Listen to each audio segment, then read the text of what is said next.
Hello and welcome to another episode of Am I Doing This Right? Today we're going to be going over the double leg stretch, the second exercise in the stomach series, or the series of 5 as some of you may know it. Today I'm going to be walking you through the most basic version of this exercise and how we would introduce it to new clients, and from there we're going to go into more advanced variations of it, as well as some do's and don'ts when doing this exercise. We start lying on our back with our head lifted, looking into our navel, and both arms and legs are going to reach up to the ceiling at the same time. Straight up and straight down, holding on to your shins or ankles. From there, we add in some breath to this. So we're going to coordinate the breath with the movement. You inhale as you reach up to the ceiling, hold the breath for a count, and then you exhale as you bring the arms and legs back in.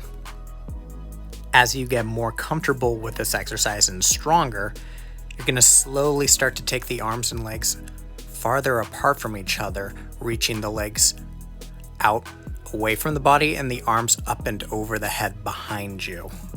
Now, what's important about this is that they stay proportionate to one another so that the arms aren't going all the way past you down towards the floor, but the legs are still at a 45-degree angle.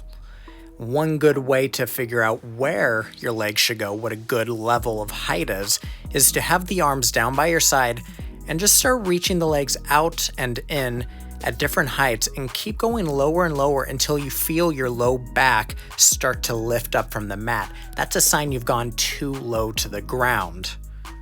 Once you have your height figured out, then you can add the arms back in, reaching up and over the head. One variation for doing this exercise is to leave the head down on the floor. This is going to be easier if your neck muscles get tired from having them lifted, but this will actually make the exercise harder for your stomach muscles because they don't have as much support. They're not going to be able to engage quite as much. One really common mistake clients have when first being introduced to this exercise is keeping the arms and legs together the whole time, even as you reach up. You want to make sure that as the arms and legs lift, that they're going apart from one another.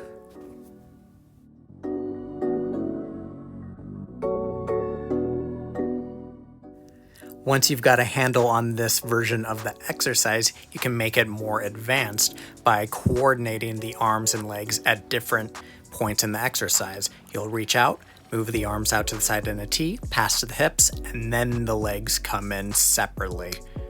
So the arms out, hips, and in. This is just going to test your endurance, your strength, and stability and coordination all at the same time.